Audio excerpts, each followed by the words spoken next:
Hello everyone, deer cooking হাউজে আপনাদের সবাইকে স্বাগত জানাই। আজ আমি আপনাদের সাথে শেয়ার করব ঝিঙে আলু দিয়ে রুই মাছের ঝোল। গরমের সময় হালকা পাতলা খেতে ইচ্ছে করলে এইভাবে ঝিঙে দিয়ে যে কোনো মাছের ঝোল আপনারা বানিয়ে নিতে পারেন। তাহলে আসুন দেরি না করে রেসিপিটা ঝটপট শুরু করা যাক। এখানে আমি 500 গ্রাম ঝিঙে নিয়েছি। এবার এই ঝিঙেটাকে দেখুন খোসা ছাড়িয়ে এভাবে লম্বা লম্বা ফালি করে কেটে নিতে হবে। আর লাগবে আলুগুলোকে এভাবে লম্বা করে কেটে নিয়েছি। এখানে আমি 1 কেজি রুই মাছ নিয়ে খুব ভালোভাবে কেটে ধুয়ে পরিষ্কার করে নিয়েছি। এখন লবণ হলুদ মাখিয়ে নেব। প্রথমে দিয়ে দিলাম লবণ, হলুদ গুঁড়ো আর দিচ্ছি সামান্য লঙ্কার গুঁড়ো। মাছের গায়ে খুব ভালোভাবে মাখিয়ে নিতে হবে। এবার রান্নাটা শুরু করব। মাছ ভাজার জন্য প্রথমেই কড়াই বসিয়ে দিয়ে দিচ্ছি বেশ কিছুটা পরিমাণে সরষের তেল। মাছ ভাজার জন্য সরষের তেলটাকে খুব ভালোভাবে গরম করে নিয়েছি। এবার একে একে লবণ হলুদ লঙ্কার গুঁড়ো মাখিয়ে রাখা মাছগুলোকে দিয়ে দিচ্ছি।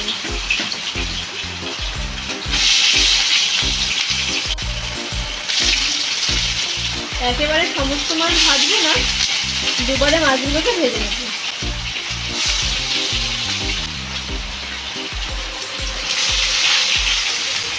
মাছগুলোর 2 পিঠ লাল লাল করে ভেজে নিতে হবে। এই মাছগুলোর 1 পিঠ ভাজা হয়ে গেছে, অপর পিঠ সাবধানে উল্টে দিতে হবে।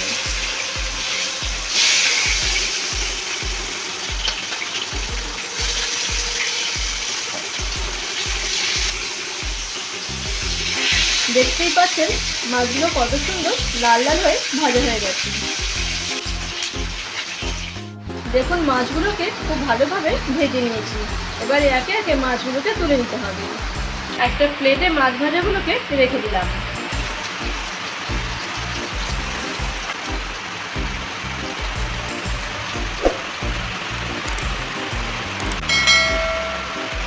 একইভাবে আমি বাকি মাছগুলোকে ভেজে নেব।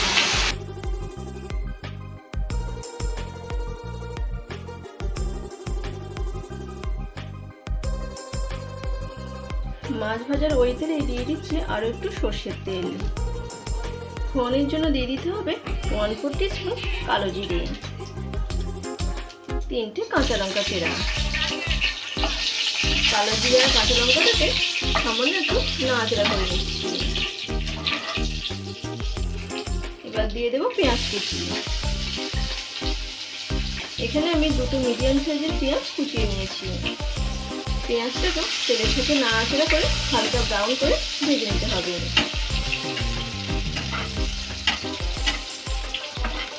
পেঁয়াজটা হালকা ব্রাউন হয়ে আসলে দিয়ে দেব রসুন কুচি,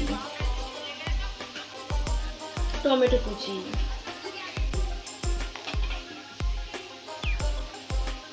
রসুন আর টমেটোটাকে তেলের সাথে নাড়াচাড়া করে 2 মিনিট ভাজা ভাজা করে নিচ্ছি।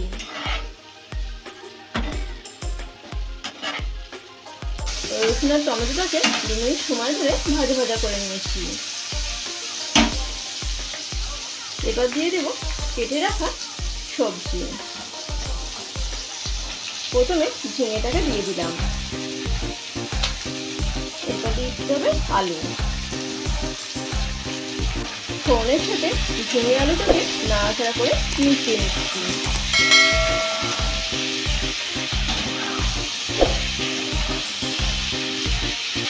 ঝিঙে যেহেতু ঠান্ডা একটা সবজি, তাই এই গরমের সময় ঝিঙে দিয়ে মাছের ঝোল খাওয়া ভীষণই স্বাস্থ্যকর। আপনারা এই রুই মাছের পরিবর্তে যে কোনো মাছ দিয়েই কিন্তু এই ঝোলটা বানাতে পারেন। দিয়ে দেবো স্বাদ অনুযায়ী লবণ, হলুদ গুঁড়ো। লবণ আর হলুদ গুঁড়োটাকে নাড়াচাড়া করে মিশিয়ে নিচ্ছি।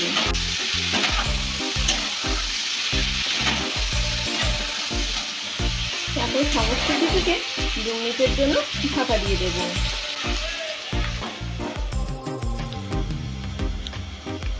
2 মিনিট পর ফিরে এলাম।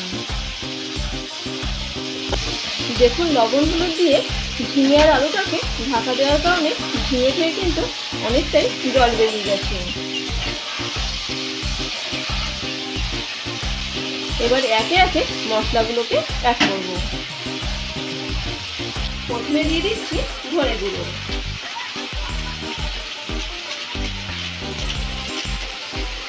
জিরে গুঁড়ো, লঙ্কা গুঁড়ো।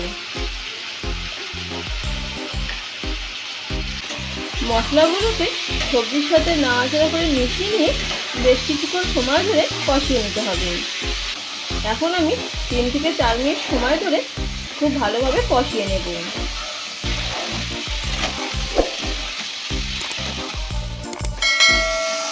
যত ভালোভাবে তরকারি কষানো হবে রান্নার টেস্ট কিন্তু ততই ভালো আসবে। দেখুন আমি বেশ কিছুক্ষণ সময় ধরে ঝিঙে আর আলুটাকে কষিয়ে নিয়েছি আর মশলা থেকে তেল ছাড়তেও শুরু করেছে। তখনই বুঝতে হবে কষানো একদম রেডি।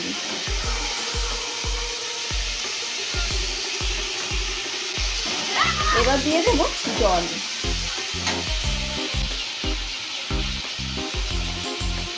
তবে আপনারা যেমন ঝোল রাখবেন সেই অনুযায়ী জলটা দেবেন।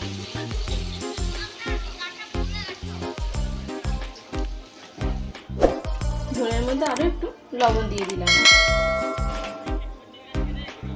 নাড়াচাড়া করে মিশিয়ে নিতে হবে।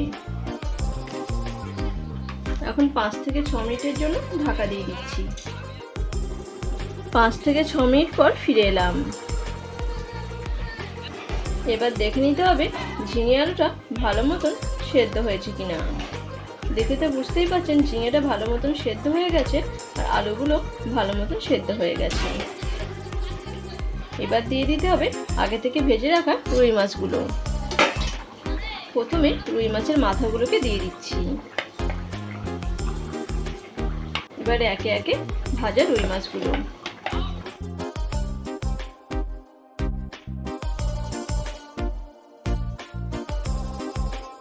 মাছগুলোকে ঝোলের সাথে নাড়াচাড়া করে এভাবে মিশিয়ে নিতে হবে। সবকিছুকে আবারও 5 মিনিটের জন্য ঢাকা দিয়ে দেব।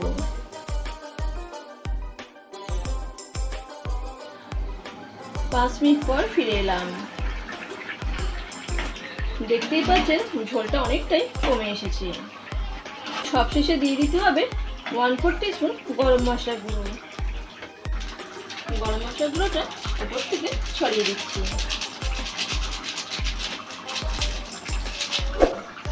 এবার গ্যাসের ফ্লেমটাকে অফ করে দিচ্ছি।